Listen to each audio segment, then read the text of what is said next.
Hello, moringueiros! Hoje aqui com convidados especiais, porém esse momento é um convidado, depois outros convidados especiais. Mas eu não vou falar nome, vou deixar que ele se apresente e usando o bordão do programa. Quem é você na música? Quem sou eu? Quem é você? Eu? Aqui. Eu? É, você. Quem Quem? sou? Quem é você? Eu. Você. Sou Léo Mariste, Alexandre dos Santos, contrabaixista e dono e idealizador do Estúdio na Mochila. Depois falaremos a respeito do Estúdio na Mochila, mas prazer, Alexandre. E o Léo Mariste é um nome só, né? Único, né? É único, é Léo Mariste. Todo mundo pensa que é Até hoje no meu celular tá Léo Mariste. Léo, obrigado pela sua presença. Eu que agradeço. De forma diferente, porque a maioria das pessoas que passaram aqui até agora são jovens artistas, não que você não seja artista. Você também é um artista. Nós, músicos, somos artistas, né? Mas você não é mais jovem. Não. Eu diria também não. há algum tempo, já que eu não sou jovem, né, Big? Mas eu vou tentar utilizar a mesma fórmula, mas pensando nessa história de músico, né? De contrabaixista, que é o seu caso, também temos o Estúdio da Mochila. Então eu vou inverter uma pergunta que eu faço para esses jovens artistas que vêm aqui. E eu sempre digo que é a pergunta de $1 milhão, mas eu vou fazer ela ao contrário. Certo. Você, 51 anos, né? 50. Esse ano é 51 de setembro, né? É. Dia 14 de setembro aí, ó. Presentes, Chegando. dia 14, 51, boa ideia. Se o Léo de hoje, o Léo de 50 anos, o Léo que vai fazer 51 anos, já, Alexandre, encontrasse o Léo no início da carreira, ali começando a se interessar pelo contrabaixo, começando a gostar de música, começando a ouvir música e pensando, será que eu serei músico?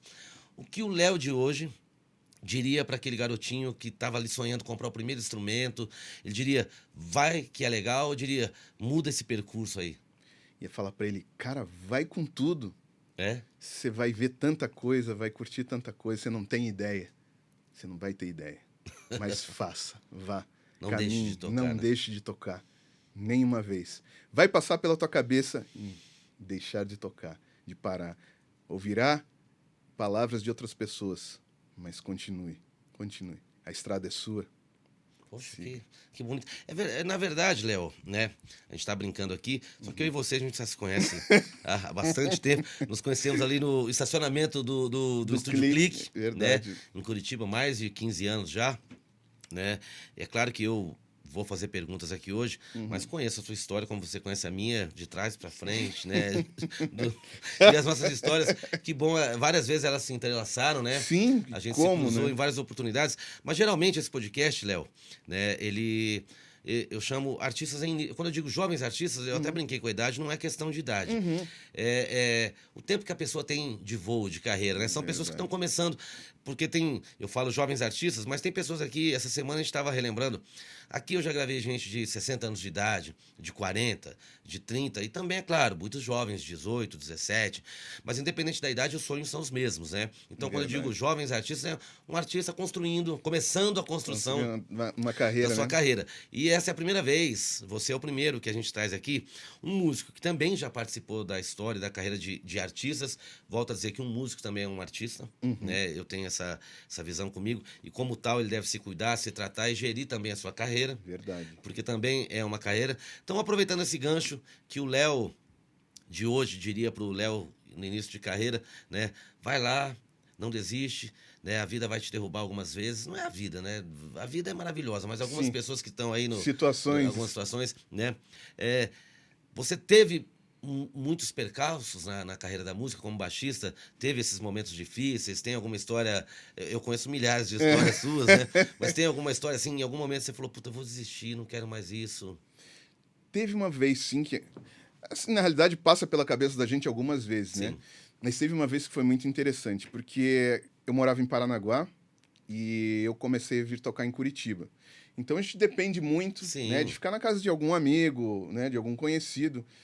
E geralmente a pessoa às vezes não pode ou não está tão disposta a poder te dar uma ajuda na realidade que você precisa. E você nem toda hora você vai falar, pô, tô ruim de grana, né? Não tenho dinheiro no bolso, só tenho dinheiro para um ônibus. Então isso aconteceu uma vez que eu precisava encontrar um amigo que eu estava na casa dele, só que ele ia gravar em um estúdio e ele não tinha o costume de ficar buscando ninguém em lugar nenhum. E aí eu comecei a medir na minha cabeça. Bom, se eu for a pé até tal lugar, eu chego até um ponto de ônibus. Aí, daquele ponto de ônibus, eu tenho que pegar um ônibus que eu vou até um certo ponto, que daí eu posso andar. Sim. Mas onde é que é isso? Aí eu Certo. fiquei calculando, falei, beleza. Coloquei o baixo nas costas, fui para um ensaio, andei esse trecho todo, entrei naqueles tubos em Curitiba, quem conhece já foi para Curitiba, entrar no tubo, peguei um ônibus e cheguei até o local máximo onde eu podia. E o dinheiro estava contadinho também para esses ônibus, né? Se precisasse pegar mais um... Não dava mais, não né? Tinha mais. Porque eu não podia mexer na outra grana, porque aquela era a grana de eu voltar para Paranaguá, que era ônibus certo. mais caro. E contando com o cachê da tocada da noite. Que não saía no dia, né? E aí, meu querido, eu vi no caminho do ônibus, o percurso começou a armar um tempo. Aquele temporal bom, né? Sim. Deu só olhar assim pra cima. Tá bom, vamos lá, vamos seguindo. Aí, quando abriu a porta do ônibus, eu... né? Fui andando rápido. Eu só escutei... Falei, Esse é o som do trovão, não é dor de barriga. Não é dor de barriga. É meio parecido, né? Meu querido, eu correndo e desceu a água. Aí chegou um momento que não dava mais pra correr, né? Você aceita, né? Aceita que dói Você menos. aceita. Daí eu falei, tá bom. Aí fui cantando no caminho. Pra não chorar, né? Pra não chorar. Você vai cantando, vai pensando em coisa, vai pensando num pneu rodando, né? Qualquer coisa assim desse tipo. E aí consegui chegar no estúdio. Daí meu amigo falou, pô, por que não me ligou pra eu te buscar onde você tava? Falei, não, eu tava bem pertinho daqui, a chuva me pegou logo aqui na entrada, chegando. Pô, jamais iria querer te Não, que isso, pô, tava aqui já, né? O ônibus parou quase na porta aqui, não, tá tudo certo. Essa é uma das eu conheço milhões de várias, histórias. né? Até te disse antes da gente conversar aqui hoje, que eu gosto de mostrar o lado positivo, porém, eu não gosto de esconder a verdade. Voltando àquele assunto que, na maioria das vezes, aqui, todas as vezes anteriormente a você, né, foram jovens artistas, e eu gosto de passar uma realidade para a pessoa das dificuldades, né, mas como elas podem ser superadas, né, eu não sou aquele cara que quer vender um sonho para as pessoas assim, você pode, você é capaz, você consegue, você pode, você é capaz, você consegue, desde que você tenha realmente determinação, além da vocação, né, porque muita gente tem vocação, mas não tem a mesma determinação que você teve, que eu tive de enfrentar. Resiliência, né, Jeff? Exatamente, resiliência. O Bruno costuma falar aqui que o fôlego da pessoa, né? Até onde vai ser o fôlego. Verdade. Aquele assunto concordo. nosso lá fora, né? De tirar o escafandro. Tirar o escafandro. Tá bom, Léo. Né? Se a gente for contar essas histórias, né? Nós gente, temos temos algumas. muitas. Mas assim, em que momento você começou a ver que começaram a te chamar pra gravar, pra tocar? Porque a primeira coisa é aquela banda de garagem com os amigos, com o irmão, com não sei o que lá. Daí você vê que a banda dos amigos já não tá tão levando a sério quanto você quer. Daí você começa a tocar em barzinho. Daí em que momento você começou a ver que estava andando realmente a sua carreira como baixista? Realmente foi nesse momento que eu assim, descolei de Paranaguá. Certo. Tinha um amigo meu de lá, o André Irami. Bem no começo mesmo da história, ele foi estudar em Curitiba e conheceu alguns amigos, né, que estudavam no Cefet. E começaram a montar aquelas bandas de garagem conhecidas, né? Tem uns amigos meus aí? Tem uns amigos meus aí, cara, estão precisando de baixista. E, cara, o repertório é esse aqui, eu já conheço todas as músicas, daí você tira aí, vamos lá tocar. Eu falei, tá bom, vamos aí, né? Pô, oportunidade, né? Aí fui com ele lá, a gente chegou pra ensaiar e ele não tinha tirado nenhuma das músicas, na realidade. E eu tirei as músicas pra tocar. Porque é aquela coisa, meu irmão ficava, né? No pé lá, falando pra mim, meu irmão Dino, muito obrigado, meu querido, você que me deu o caminho. E aí, começou ali, Jeff, porque as pessoas se interessaram no meu trabalho. E aí vim pra tocar nessa banda, e começou a dar visibilidade nos bares onde eu tava tocando, aí começaram a me chamar pra... Não fiquei só tocando em uma banda. Logo de cara, assim, outras pessoas se interessaram pelo meu trabalho. É claro que isso... Já em Curitiba. É claro que durante um período, né, até chegar nisso, mas foi isso que eu senti que realmente o meu caminho era aquele. Porque tem um momento, Léo, assim, né? É claro que para cada um de nós acontece diferente em momentos diferentes, né? Mas, assim, que o músico da noite realmente é um aprendizado. A gente, na nossa banda, a gente conversa com a Mari e com o Bessa e conta as histórias, eles riem a Bessa das nossas histórias, né? Porque realmente é muito louco. Tudo que a gente passou dava um livro, né? Mas tem aqueles músicos que continuam naquele mesmo lugar e não estou criticando, né, a musicalidade deles. Realmente ela quer continuar naquele lugar.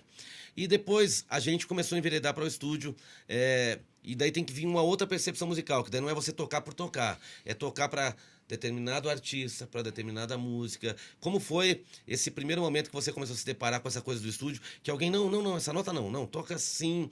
Foi difícil ou você entendeu, peraí, eu tô no terreno dessas pessoas, eu tenho que fazer o que elas me pedem? Ou você foi aquele músico que tem muito músico, eu já trabalhei. O cara, não, quero botar minha onda aí, poxa, deixa eu mostrar um negocinho aí. Então, Jeff, tem um momento, assim, crucial sobre isso. Acho que no meu trabalho, no estúdio chamado Trilhas Urbanas, Dirceu Sagim. Obrigado Dirceu. pela dica, Big. Grande Dirceu! Dirceu! Estamos aqui falando você, Big. Que eu estava gravando numa determinada produção, lá no estúdio dele, e o Beto que estava na produção do trabalho. Eu estava gravando uma faixa, e ele entrou na sala de gravação.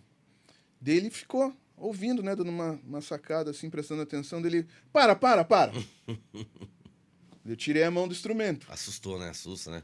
Dele, susto, eu não era, eu era molecão, assim. Ele disse assim, Léo, posso te falar um negócio? Eu falei, pode, Dirceu? Posso? Eu falei, pode mesmo, cara, eu tô igual, sabe aquele orelhão que tá ali na tua frente? Eu tenho 2 daquele lá pra ouvir bem. Pode me dizer. Primeiramente, se eu tivesse produzindo essa música, eu ia mandar você pra casa pra estudar. Daí dá aquele assim, pô...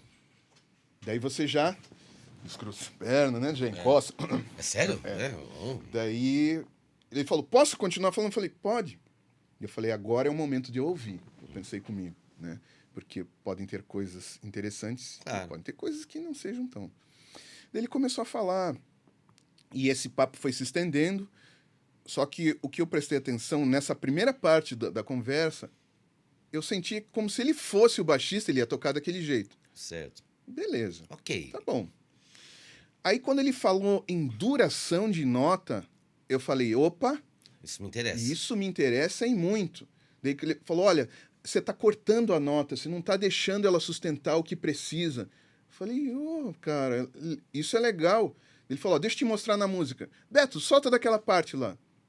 Tá vendo? Você está cortando aqui e ainda está estendendo a harmonia e precisa da sustentação do baixo. Eu falei, entendi. Opa... Falei, isso aqui é muito valioso. Daí ele falou, então, agora, mostra pra esse velho filho da puta que você sabe tocar. Ele falou isso? Falou isso pra mim, com essas palavras.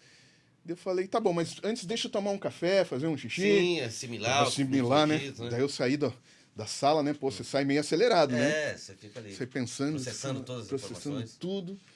Aí fui, voltei, sentei, toquei, ouvi um pouquinho. Falei, não, apaga, deixa eu tocar. Aí toquei a faixa toda de novo, aí eu ouvi aquela parte da sustentação em coisas que eu achava que eram necessárias. Aí a gente chamou ele para ouvir. Ele, né? Como você diz, a cara de sabidão, né? Sim. Essa era a minha frase. No pior das hipóteses, faz cara de sabido e tudo certo. E aí ele falou, é isso. Daí você falou, comecei a entender esse mundo. Comecei a entender. Então, foi justamente onde eu não estava prestando atenção, que é uma coisa que eu uso até hoje. Sim. E que, no começo do trabalho da Ana Vitória, foi que a gente usou. Sim, bastante. Usamos Até porque bastante. éramos apenas 3 músicos, Três músicos. sem nenhuma ajuda de nenhum outro componente a mais, né? A gente usou muito entre a gente isso, né? Sustentação de Então, nota. eu ia até migrar para esse assunto agora, porque, né, o Léo, que tocava nos barzinhos à noite, coisa e tal, foi para um estúdio, e é automático, né? Eu queria que você contasse a história, mas para mostrar para as pessoas que, quando você passa para um território que você não domina, ouça as pessoas. Aprenda, né? E aí faça como você fez. Pô, ele não é um baixista, ele é um produtor, tá me dando uma visão, mas eu tenho que absorver até onde eu acho que é viável, manter o Léo Mariche ali, mas isso que ele tá falando é técnico. Isso aí, né? Porque tem um musical, mas tem o técnico, né? Sim. Depois vem um outro momento, que é tocar com um artista, e você teve a sorte, né? Você teve o seu momento lá com o Thiago York, depois a gente tá junto aí há anos já na Ana Vitória, que também é uma outra tocada. O músico, ele tem que ter uma cabeça assim, aberta, né? Porque o músico que, por exemplo, eu e você viemos à noite, a Mari veio da igreja, né? Mas são tocadas diferentes. A gente tá sempre preenchendo, tá sempre, né, tentando fazer aquele som ali para aquela base ficar gorda. Daí você vai pro estúdio, você tem que tocar só aquilo. Às vezes tem que é isso, morreu, obrigado. Valeu, é isso aí. E você vai tocar para o artista, já é também uma outra mentalidade. E quando você se viu nos palcos grandes e coisa e tal, mais alguma coisa assim, você falou, mais uma lição para mim ou não? Então, a primeira coisa que eu pensei foi assim, nossa, Deus me deu muito mais do que eu imaginei lá no quarto da casa dos meus pais. Certo. Já começou por isso. E de equipamento era o mesmo, né? Sim. Então, assim, era só Mas eu digo saber... comportamental, técnico, tocar, relacionamento. É muito mais concentração. Tem que estar muito mais concentrado no trabalho que está fazendo.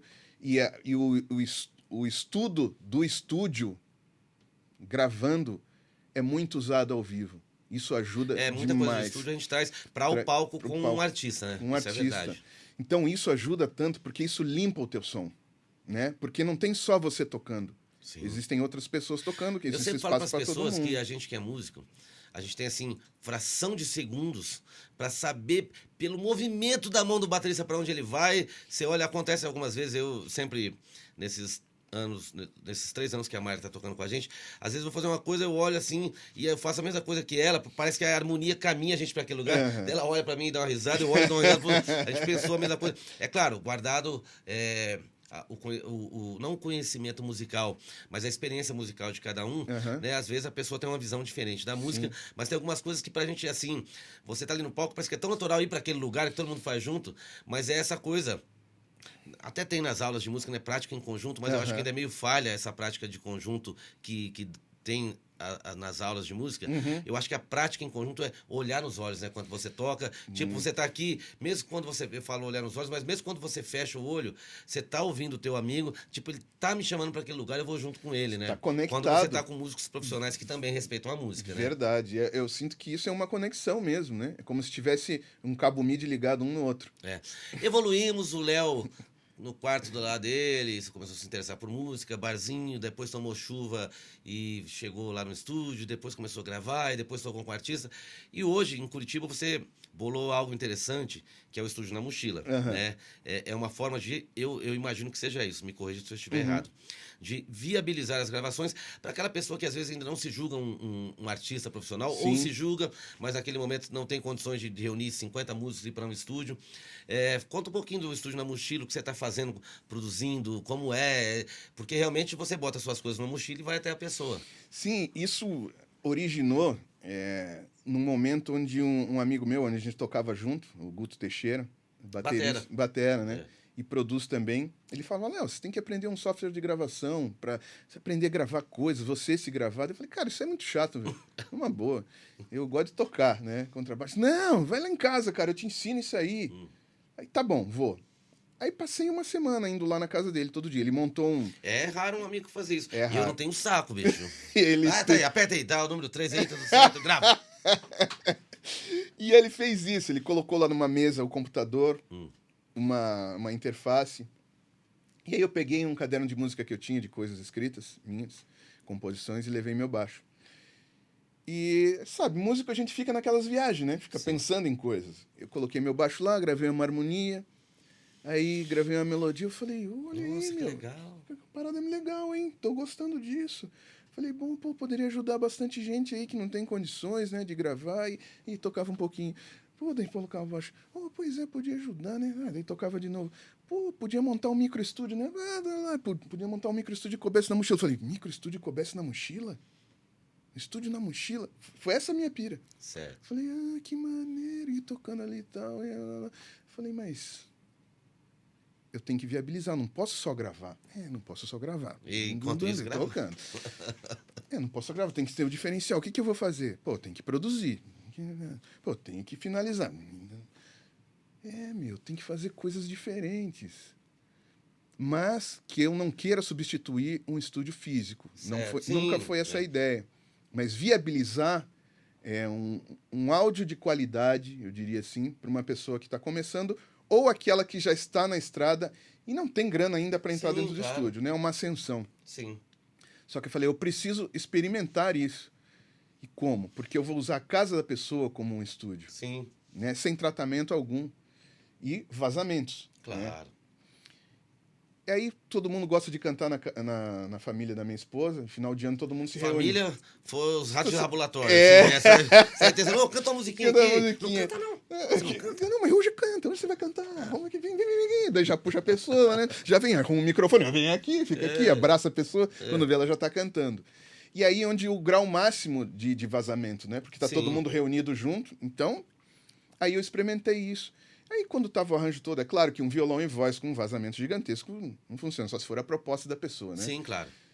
Mas com tudo funcionando, rodando, a banda rolando, funcionava. Eu falei, funciona, vou montar uma microempresa. Certo. Foi aí que eu montei a história do estúdio na mochila, onde ele serve tanto para ser só o artista gravando no estúdio na mochila, como eu produzindo, gravando Sim. os instrumentos, né, para a pessoa economizar o Ou dinheiro. também como a entrada para um estúdio maior, que você vai, produz com a pessoa ali. Faça uma ela gosta pré-produção. faz uma pré, que às vezes a início seria a produção, Sim. mas a pessoa ouve, cria confiança, né? Verdade. Porque a gente sabe quantas pessoas têm medo de se ouvir ali tocando, Muito. cantando, mas ela ouve ali, pô, até que eu não Até sou. que eu não sou tão ruim assim, até que eu gosto Daí, disso. pô, Léo, o que eu precisava para fazer isso, né, de uma forma maior? Daí você vai e Aí a viabiliza, gente- né? Isso, viabiliza. Tanto que, por isso que a história do estúdio na mochila consegue viabilizar mais ainda, porque eu tô indo no habitat da pessoa, onde ela se sente confortável, Sim. né? Onde ela se sente segura. Então ela pode muito mais estar aberta do que num estúdio. E é claro, a gente sabe que quando a gente chega no estúdio, É um ambiente, assim, para quem nunca foi a primeira vez, ele é um ambiente que ele te Ele causa, é hostil. assim, é um receio, é hostil. Principalmente, assim, embora eu tenha começado tarde, eu comecei a gravar, já tinha quase 40 anos, né? Mentira, eu tinha 18, agora eu tô com 32.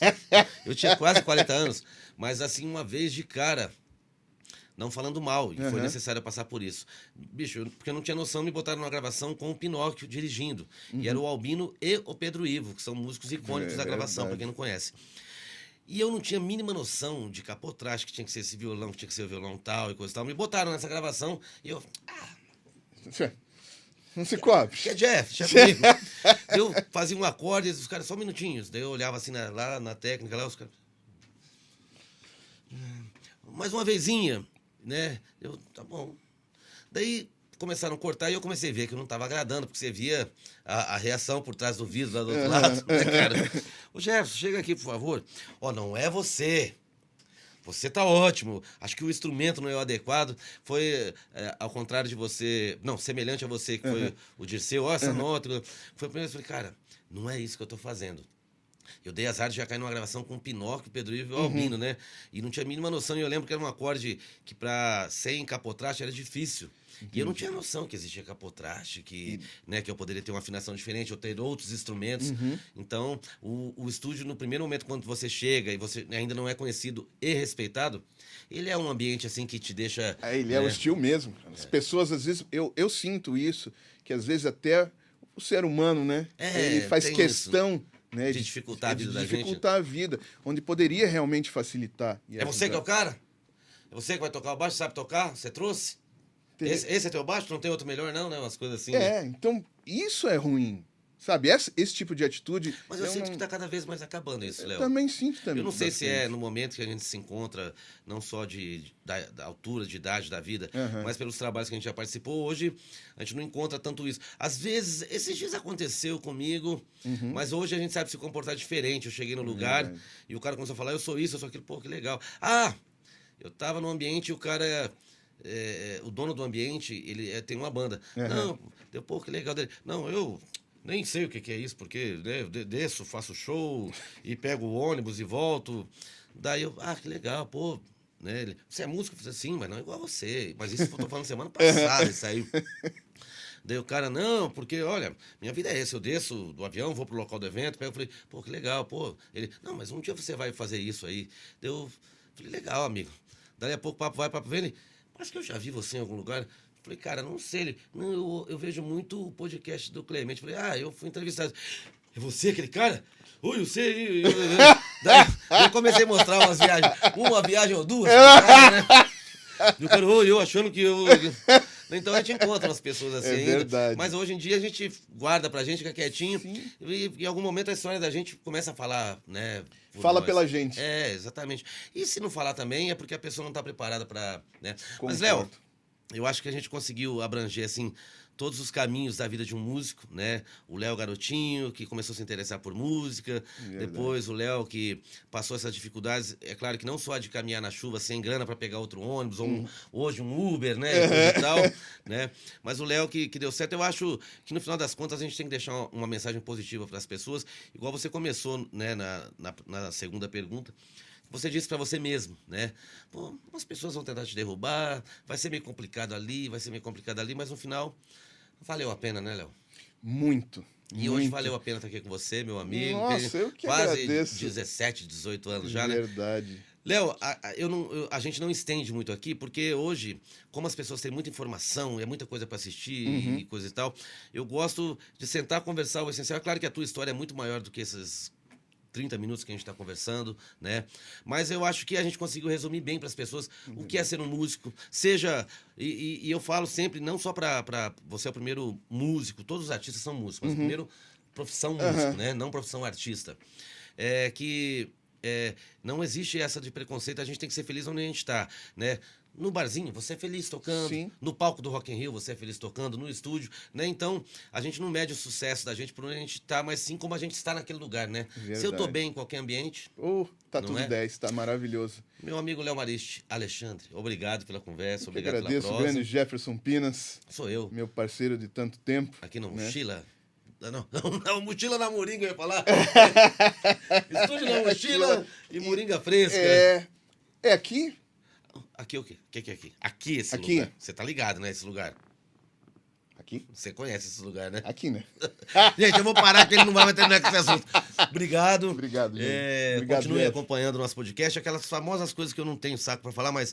Curta, compartilhe, deixa o seu like, mande pros seus amigos, enfim, faça tudo isso. O que mais, Otto, você quer falar? Inscreva, ativa o sininho. É que eu sempre levo em consideração que quem tá vendo já tá inscrito, né? Mas se você está vendo e não é inscrito, inscreva-se, ative o sininho, deixa o seu like, compartilhe. Obrigado, Moringa Fresca. Obrigado, Mochila na Moringa.